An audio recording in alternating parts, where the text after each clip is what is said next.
Vamos a ver uno de los atributos del Señor, que es la santidad. El atributo del Señor, la santidad, no es la santidad como nosotros podemos ofrecerla al Señor, sino la santidad del Señor es algo santo, algo que está desde el inicio hasta el fin. Nosotros no podemos ofrecer esa santidad, sino la santidad que nosotros ofrecemos es por medio de Jesucristo, porque el Señor es justo.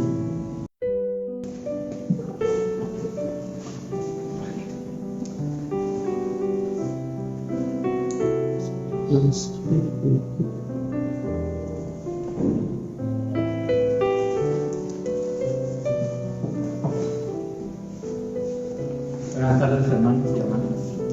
Vamos a ir a la Biblia en Apocalipsis, capítulo 2, versículo 15 al 17.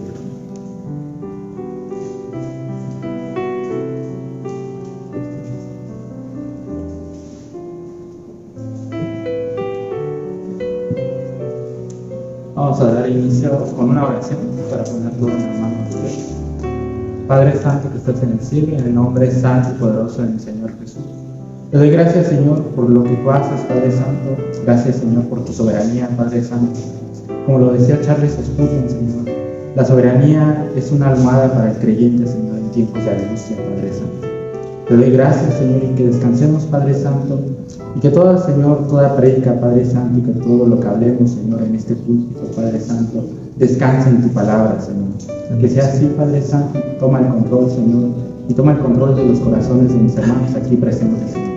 Te doy gracias, Señor, y si alguien tiene alguna preocupación, Padre Santo, te pido, Señor, y te ruego que le pongas paz, Señor, en su corazón, esa paz, Señor, que sobrepasa todo entendimiento, Señor. Te doy gracias. Y todo esto te lo pido en el nombre poderoso del Señor Jesús. Amén. Amén.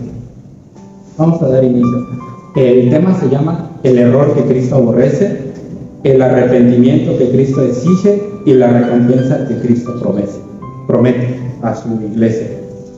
Vamos a leer los versículos del 15 al 17. Dice: y también tienes a los que retienen la doctrina de los nicolaitas, la que yo aborrezco. Por tanto, arrepiéntete, pues si no, vendré a ti pronto y pelearé contra ellos con la espada de mi boca. El que tiene oído, oiga lo que el Espíritu dice a las iglesias. Al que venciere, daré a comer del maná escondido, y le daré una piedrecita blanca, y en la piedrecita escrito un nombre nuevo, el cual ninguno conoce sino aquel que lo recibe. Vamos a iniciar con el versículo 15, pero antes de eso vamos a iniciar con una idea central, lo que nos enseña a todos los versículos que vamos a ver uno por uno. La idea central es que Cristo confronta a su iglesia cuando tolera el error, la llama al arrepentimiento y promete recompensas a quien persevera en la verdad. Y los mismos que perseveran porque Cristo los preserva desde el principio hasta el fin. Entonces vamos a iniciar con el primer versículo. En el primer versículo podemos ver, dice, y también tienes ahí a los que retienen la doctrina de los nicolaitas. La doctrina ya lo vimos anteriormente en la carta a Éfeso, a la iglesia de Éfeso, que los nicolaitas era se podría decir que una doctrina que se estaba levantando en esos tiempos, los cuales querían tener el control y más que nada también decían que porque estábamos bajo la gracia, pues ya no importaba la ley, ¿no? Ya podíamos hacer lo que quisiéramos porque estamos bajo la gracia, ¿no? Más la ley y lo que la Biblia nos explica, porque estamos bajo la gracia, es porque nosotros obedecemos al Señor. Es cuando más obedecemos al Señor, cuando estamos bajo la gracia. No pecamos más. Pablo dice que todo aquel que está bajo la gracia no agarra la libertad de Cristo para libertinar, sino simplemente para obedecer a Dios. Entonces vamos a ver lo que dice. Aquí hay una palabra importante que dice: yo aborrezco. Esta palabra aborrezco en el original griego se llama mishet, que significa odio o algo que no tolero. También algo también significa otro significado que es el más cercano a estos versículos. Se podría decir algo con lo que es opuesto a lo mío, o opuesto a lo que yo enseño. Eso es lo que quiere dar a entender el Señor, que las doctrinas de los nicolaitas era opuesto a lo que él enseñaba, opuesto a su santidad. De hecho, aquí en este versículo vamos a ver uno de los atributos del Señor, que es la santidad. el atributo del Señor, la santidad, no es la santidad como nosotros podemos ofrecerla al Señor, sino la santidad del Señor es algo santo, algo que está desde el inicio hasta el fin. Nosotros no podemos ofrecer esa santidad, sino la santidad que nosotros ofrecemos es por medio de Jesucristo, porque el Señor es justo. Vamos a ver 4 puntos importantes. Número 1, tolerancia al error. Número 2, corrupción doctrinal. Número 3, compromiso espiritual. Y número 4, falsa enseñanza. En la primera, tolerancia al error, es que la iglesia, a veces nosotros como iglesia o como cristianos, a veces estamos en una posición, se podría decir, que enseñamos bien. A lo mejor hasta cierto punto nosotros en nuestra doctrina aborrecemos lo que los demás hacen, pero tarde o temprano tendemos a ir permitiendo poco a poco cosas que vayan entrando a la iglesia. Por ejemplo, inmoralidad sexual en cuanto a los jóvenes. Hay muchas iglesias que permiten eso. En cuanto a las parejas también, de esposos casados, que a lo mejor el hermano ya pecó y lo siguen permitiendo y no le dicen nada, no confrontan su pecado. Eso pasa mucho. A veces nosotros tendemos a explicar bien lo que es la doctrina, a estar bien firmemente en lo que es la doctrina, pero vamos permitiendo poco a poco que se vaya integrando, que vaya uniéndose cositas pequeñas que nosotros a lo mejor a nuestro ojo humano son cositas pequeñas, pero que a lo largo del tiempo se van haciendo grandes, hasta que ya se convierte como en este pasaje que el Señor les advierte, ¿no? Tienes ahí a los que retienen la doctrina de los nicolaitas. ¿Por qué? Porque se hizo grande, ya no pudieron con ello. Entonces el Señor le dice, en el siguiente versículo dice, por tanto, arrepiéntete. Le está diciendo a su iglesia, arrepiéntete y haz caso de lo que te estoy diciendo y lo que te estoy advirtiendo. Con este versículo vamos a ir a Gálatas, a 2 de Pedro, capítulo 2, versículo 1.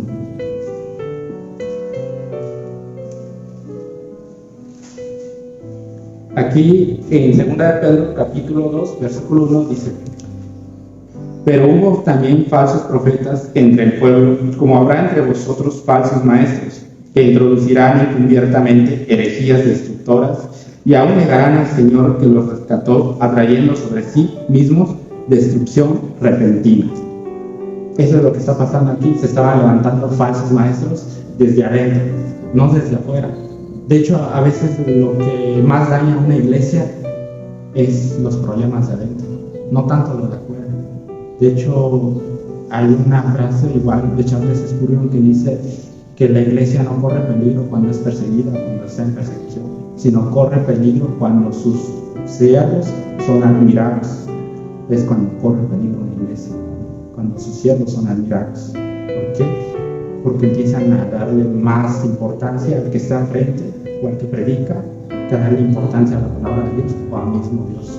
Entonces lo que pasa, van permitiendo cosas y cosas y cosas, y eso se va haciendo grande hasta que ya no puede con ello y el Señor tiene que intervenir, como lo está haciendo aquí, como lo vemos en Apocalipsis. El Señor interviene.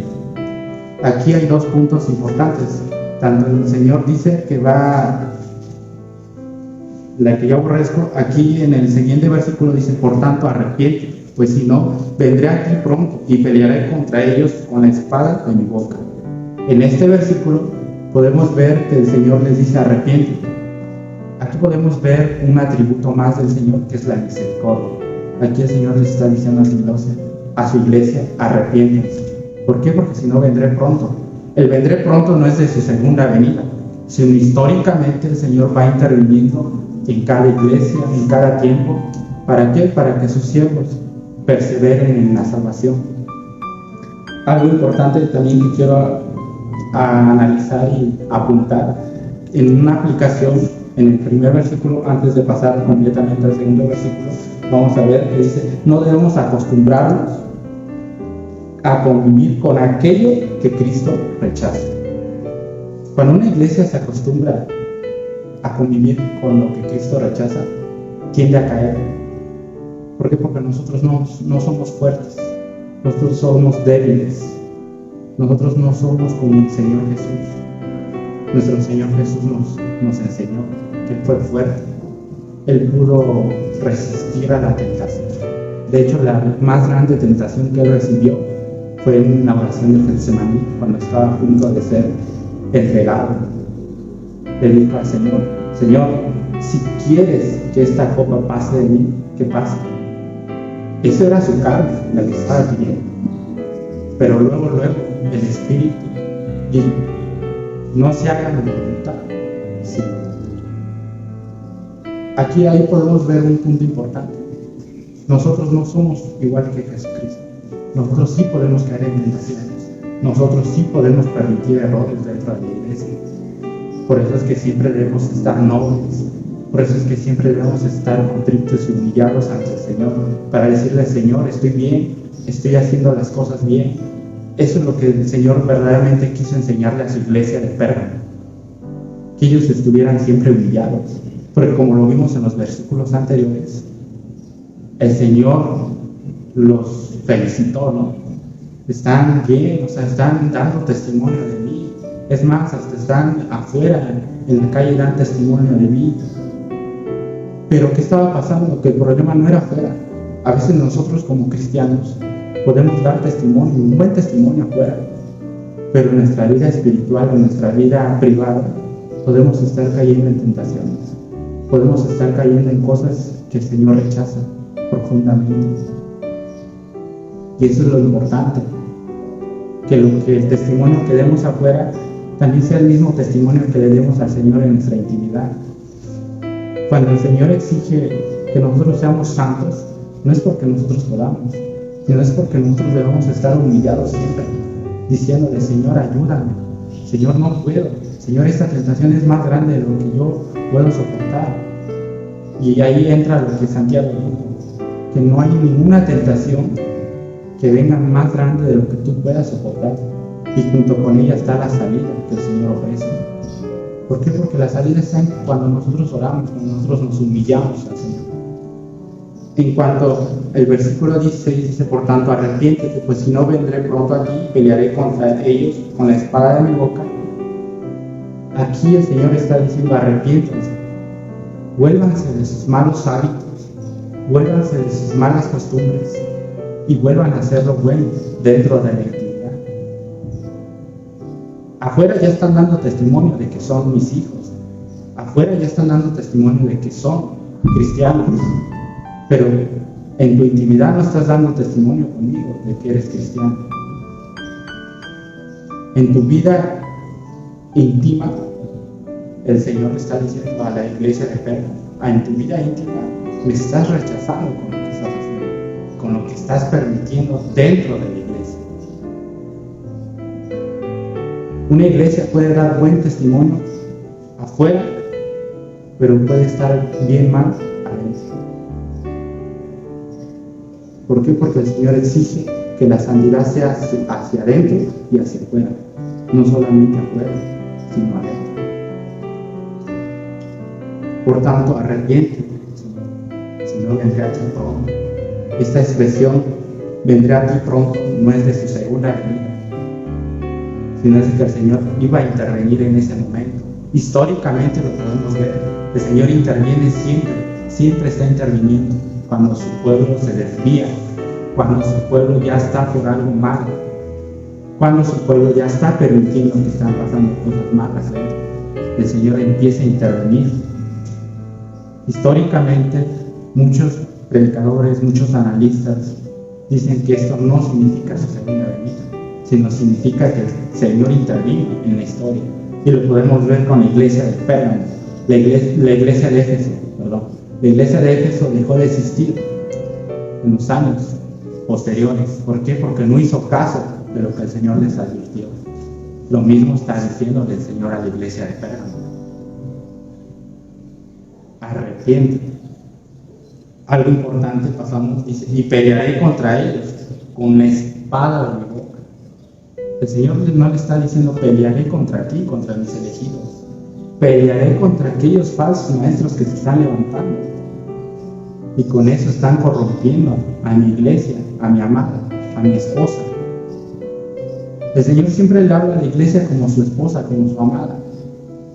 Si alguien de aquí tiene a su esposa, a su esposo, usted va a sentir ese enojo, ese furor de que su esposa esté haciendo cosas malas. Usted no va a permitir que su esposa se vaya a ver con otro o que su esposa haga cosas malas. Lo mismo el Señor. El Señor sujeta a su esposa. ¿Por qué? Porque el Señor no va a permitir que su iglesia esté introduciendo cosas malas. Lo mismo pasa en un matrimonio. Lo mismo pasa con una pareja. Aquí vamos a ver algo importante. Cristo son 4 puntos: arrepentimiento, 2, corrección, 3, obediencia, 4, autoridad de Cristo. Vamos a ir a Hechos 3:19.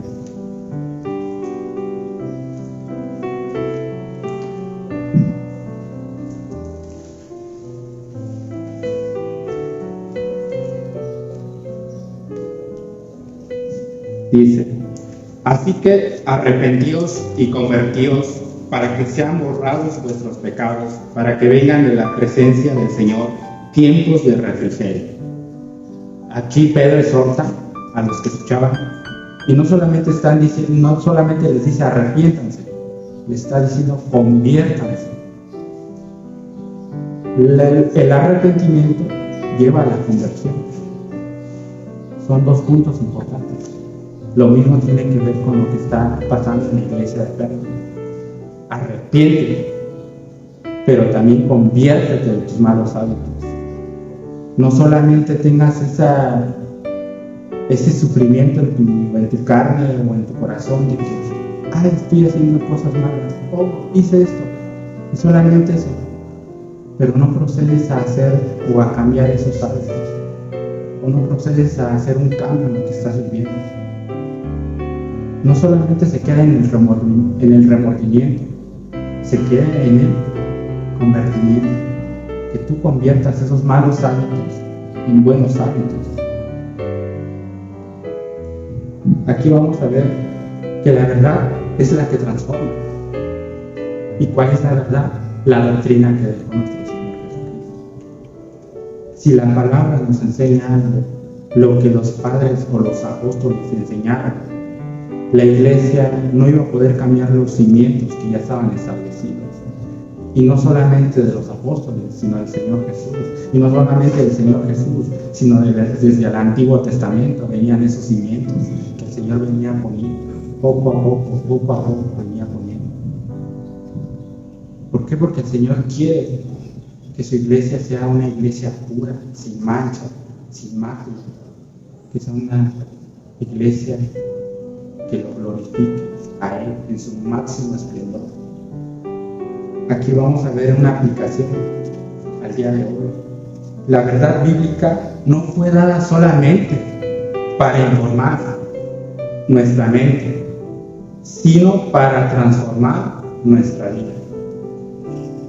La verdad bíblica no solamente fue anunciada para que tú sepas mucho, para que tú leas mucho, para que tú adquieras mucho conocimiento, sino para que ese conocimiento te transforme, para que lo que hacías mal ya no lo hagas.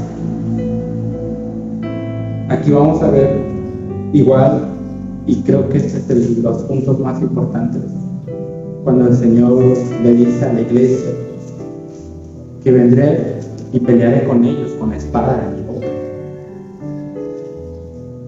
Su espada del Señor, cuando el Señor habla en esa forma, es toda su autoridad, toda la autoridad que Él tiene, históricamente y futuramente. El Señor en este punto está anunciando uno de sus atributos, que es la ira santa del Señor. A veces, y en la semana yo he escuchado que a veces dice, ¿por qué la gente de afuera no teme al Señor? ¿Por qué la gente de allá afuera se burla, es más, hasta del Señor?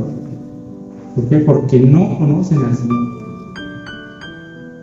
Y si no lo conocen, ¿de quién es culpa? De la iglesia, porque la iglesia no predica los atributos del Señor. A veces solamente predicamos del amor de Dios. pero no predicamos de sus demás atributos, que es la santidad, la fidelidad y en este punto la ira del Señor, la ira santa del Señor, que está contra ellos o contra aquellos que pervierten la sana doctrina, que pervierten la buena enseñanza que el Señor ya estableció. Aquí vamos a ir al tercer versículo, que es el versículo 17. El que tiene oído, oiga lo que el Espíritu dice a las iglesias.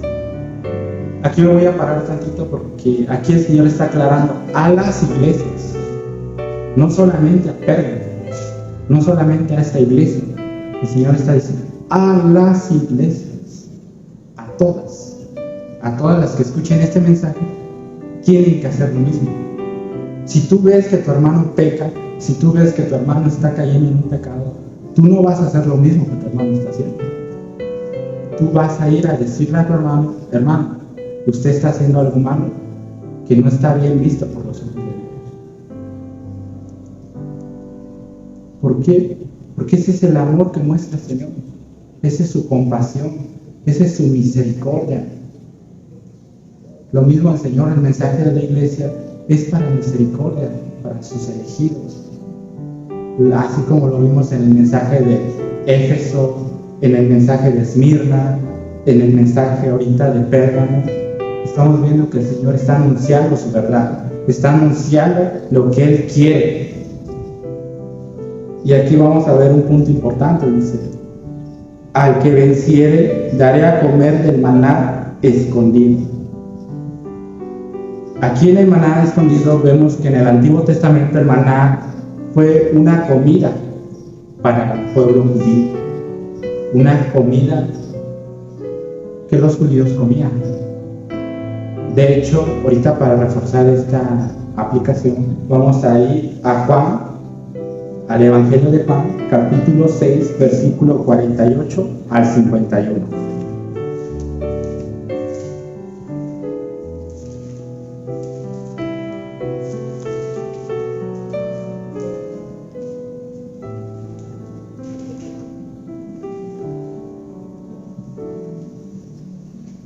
Y 6, 48 al 51. Dice: yo soy el pan de vida.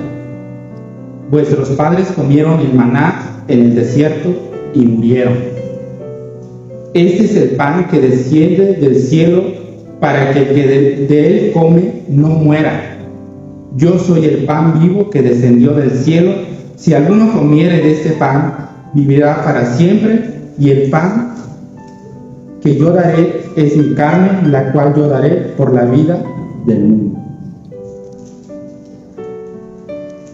Yo soy el pan de vida, dice. En el Antiguo Testamento, aquí vamos a dividir en 3 puntos. En el Antiguo Testamento, el maná, los judíos lo comieron físicamente. En el Nuevo Testamento experimentamos la gloria de Dios, o la gloria de Jesucristo, viéndolo a Él, a entregarse. Dice: yo soy el pan de vida. En el punto que vamos a ver aquí en Apocalipsis, o que estamos viendo, acerca del les daré el maná escondido, esta es la glorificación completa de Cristo. Nosotros vamos a estar unidos en la eternidad con Él, no como ahorita que lo conocemos. Ahorita solamente lo conocemos, se podría decir que es una sombra de lo que vamos a ver realmente. De hecho, Pablo dice que hay más cosas espirituales que las terrenales. Y hay cosas que no experimentamos todavía porque las vamos a experimentar futuramente. Vamos a estar junto con el Señor Jesucristo. Vamos a experimentar esa unión por completo con el Señor. Cuando el Señor les dice: les daré el maná escondido, no es porque sea algo simbólico, sino es porque vamos a tener una unión completa con Él, como lo hizo el pueblo judío que comió del maná que descendió, como en el Nuevo Testamento, que el Señor anuncia: yo soy el pan de vida. Sus padres comieron, dice, del maná, pero murieron. ¿Por qué murieron? Porque todavía no era la glorificación perfecta. Lo que vamos a nosotros ahí, cuando nosotros estemos juntamente con el Señor, ya va a ser una glorificación perfecta. Y entonces ya vamos a estar unidos 100% a Él. En cuanto al siguiente, en el siguiente pedazo del versículo,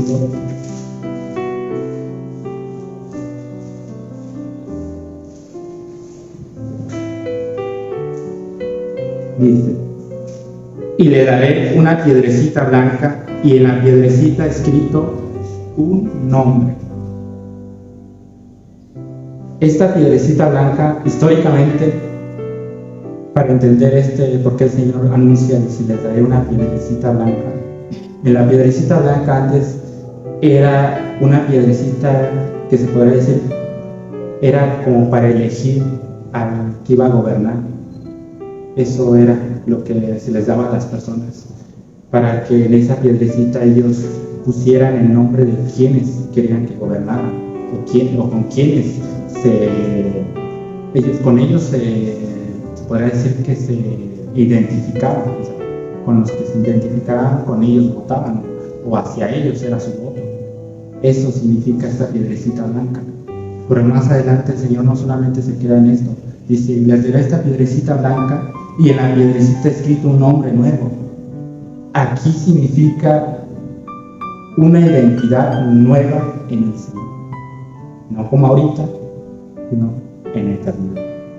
Vamos a recibir una identidad nueva en el Señor. Y con esto vamos a ir a Isaías 62, versículo 2.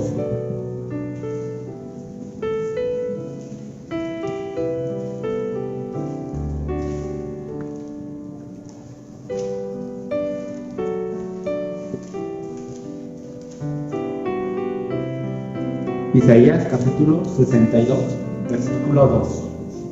Dice: entonces verán las gentes tu justicia, y todos los reyes tu gloria, y te será puesto un nombre nuevo que la boca de Jehová nombrará. Se nos dará una nueva identidad que solamente el Señor conoce, y solamente los que estemos en ese tiempo conoceremos. Ahorita no conocemos qué nombre nos dará el Señor. En Apocalipsis capítulo 3, versículo 12, vamos a ver igual algo importante.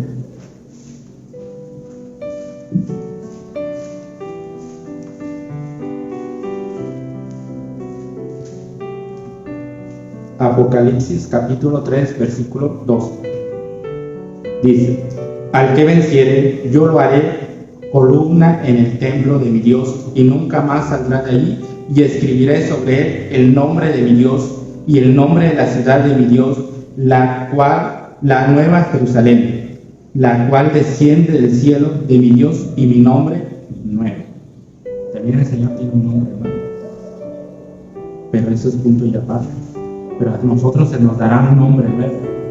Es lo que está diciendo aquí en Apocalipsis, versículo 17. Y escrito un nombre nuevo, el cual ninguno conoce sino aquel que lo recibe. Ninguno conoce. A veces hay muchas personas que se entretienen buscando: ¿y qué nombre será? ¿Y cuál será mi nombre? Ninguno lo conoce, solamente Él lo conoce. Cuando Él nos los dé, lo conoceremos. Y solamente el que venciere. No está diciendo todos, solamente está diciendo el que venciere. En esto podemos ver que la recompensa eterna del Señor, aquí hay un atributo también importante, que es el atributo del Señor, la fidelidad del Señor. Lo que Él promete, Él lo cumple. Quien permanece fiel a Cristo recibe una recompensa eterna infinitamente superior a cualquier cosa que el mundo nos ofrece. El mundo nos ofrece a veces recompensas terrenales, pero esas recompensas se van con el tiempo, se suman. Las recompensas que el Señor nos está prometiendo son recompensas eternas. eternas y para siempre. Una aplicación en este versículo: la fidelidad presente siempre será recompensada por Cristo. Una iglesia no puede ser fiel si el Señor no tiene el control de esa iglesia. Por nuestras fuerzas nosotros no podemos ser fieles. Solamente podemos ser fieles si el Señor tiene control sobre nuestras vidas, sobre la soberanía de Dios, que Él tiene el control de todo, siempre y para siempre.